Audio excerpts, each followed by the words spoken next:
ಕಾಡು ಬಿಟ್ಟು ನಾಡಿಗೆ ಬಂದ ಇಲಿ. ಕಾಡಿನ ಆಳದಲ್ಲಿ ಒಂದು ಚಿಕ್ಕ ಇಲಿಯೊಂದು ವಾಸವಾಗಿತ್ತು. ಹೆಸರು ಚಿಕ್ಕಿ. ದೊಡ್ಡ ಮರದ ಬುಡದ ಕೆಳಗೆ ಒಂದು ಚಿನ್ನದಂತಹ ರಂಧ್ರದಲ್ಲಿ ಅದು ತನ್ನ ಜೀವನ ಕಳೆಯುತ್ತಿತ್ತು. ಬೆಳಗ್ಗೆ ಎದ್ದು ಕಾಡಿನಲ್ಲಿ ಬಿದ್ದಿದ್ದ ಅಕ್ಕಿ, ಗೋಧಿ, ರಾಗಿ, ಬೀಜಗಳನ್ನು ಸಂಗ್ರಹಿಸಿ ತಿನ್ನುತ್ತಾ ಸಂಜೆ ಸ್ನೇಹಿತರೊಂದಿಗೆ ಆಟವಾಡುತ್ತಾ ಸಂತೋಷವಾಗಿರುತ್ತಿತ್ತು. ಆದರೆ ಚಿಕ್ಕಿಗೆ ಯಾವಾಗಲೂ ಒಂದು ಕುತೂಹಲ.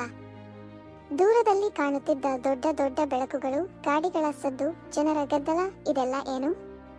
ನಾಡು ಎಷ್ಟು ಅದ್ಭುತವಾಗಿರಬಹುದು ಎಂದು ಅದು ಯೋಚಿಸುತ್ತಿತ್ತು. ಒಂದು ವರ್ಷ ತುಂಬಾ ಮಳೆಯಾಯಿತು. ಕಾಡಿನಲ್ಲಿ ಆಹಾರ ಕಡಿಮೆಯಾಯಿತು. ಚಿಕ್ಕಿ ಹಸಿವಿನಿಂದ ಬಳಲಿತು. ಇನ್ನು ಇಲ್ಲಿ ಇರಲಾಗದು, ನಾಡಿಗೆ ಹೋಗೋಣ ಎಂದು ನಿರ್ಧರಿಸಿ ಒಂದು ಚಿಕ್ಕ ಚೀಲಕ್ಕೆ ತನ್ನ ಕೆಲವು ಬೀಜಗಳನ್ನು ಹಾಕಿಕೊಂಡು ಹೊರಟಿತು.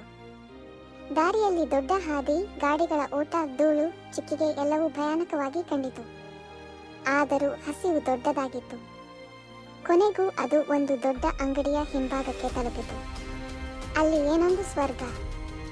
ರಾಶಿ ರಾಶಿಯಾಗಿ ಬ್ರೆಡ್, ಬಿಸ್ಕತ್ತು, ಚೀಸ್, ಚಾಕೊಲೇಟ್, ಅಕ್ಕಿಯ ಚೀಲಗಳು. ಚಿಕ್ಕಿ ಖುಷಿಯಿಂದ ಒಂದು ದೊಡ್ಡ ಬಿಸ್ಕತ್ತನ್ನು ಕಚ್ಚಿ ತಿನ್ನಲು ಶುರು ಮಾಡಿತು. ಇಲ್ಲಿ ತುಂಬಾ ಆಹಾರ ಇದೆ, ಇಲ್ಲೇ ಇರುವುದು ಒಳ್ಳೆಯದು ಎಂದುಕೊಂಡಿತು. ಆದರೆ ಸಂತೋಷ ದಿನಗಳು ಬಹಳ ಕಾಲ ಇರಲಿಲ್ಲ. ಅಂಗಡಿಯವರು ಇಲಿಗಳಿಗಾಗಿ ಬಲೆ ಇಟ್ಟರು. ಒಂದು ದಿನ ಚಿಕ್ಕಿ ಬಲೆಗೆ ಸಿಕ್ಕಿತು. ಭಯದಿಂದ ಅದು ಕೂಗಿತು, ನನ್ನನ್ನು ಬಿಡಿ, ನಾನು ಕಾಡಿಗೆ ಹೋಗುತ್ತೇನೆ. ಆ ರಾತ್ರಿ ಅಂಗಡಿಯ ಒಬ್ಬ ಚಿಕ್ಕ ಹುಡುಗ ಚಿಕ್ಕಿಯನ್ನು ನೋಡಿದನು. ಅವನಿಗೆ ಕರುಣೆ ಬಂತು. ನೀನು ಕಾಡಿನದ್ದು, ಅಲ್ಲಿಗೆ ಹೋಗು, ಇಲ್ಲಿ ನಿನಗೆ ಯಾವಾಗಲೂ ಭಯವೇ ಎಂದು ಹೇಳಿ ಬಲೆ ತೆಗೆದು ಚಿಕ್ಕಿಯನ್ನು ಬಿಟ್ಟನು. ಚಿಕ್ಕಿ ತನ್ನ ಪೂರ್ಣ ಶಕ್ತಿಯಿಂದ ಕಾಡಿನ ಕಡೆಗೆ ಓಡಿತು.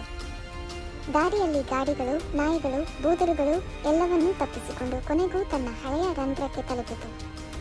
ಅಲ್ಲಿಗೆ ತನ್ನ ಸ್ನೇಹಿತರು ಎಲ್ಲರೂ ಕಾದಿದ್ದರು.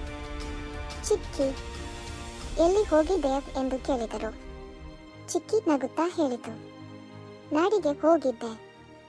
ಅಲ್ಲಿ ತುಂಬಾ ಆಹಾರ ಇದೆ ನಿಜ, ಆದರೆ ಸ್ವಾತಂತ್ರ್ಯ ಇಲ್ಲ, ಭಯ ಇದೆ. ನಮ್ಮ ಕಾಡೇ ಸರಿ, ಇಲ್ಲಿ ಹಸಿವಾದರೂ ಮನಸ್ಸಿಗೆ ಶಾಂತಿ ಇದೆ. ಅಂದಿನಿಂದ ಚಿಕ್ಕಿ ತನ್ನ ಕಾಡಿನಲ್ಲೇ ಸಂತೋಷವಾಗಿ ಇದ್ದಳು. ಯಾವಾಗಲೂ ತನ್ನ ಸ್ನೇಹಿತರಿಗೆ ಒಂದೇ ಸಂದೇಶ ಕೊಡುತ್ತಿದ್ದಳು.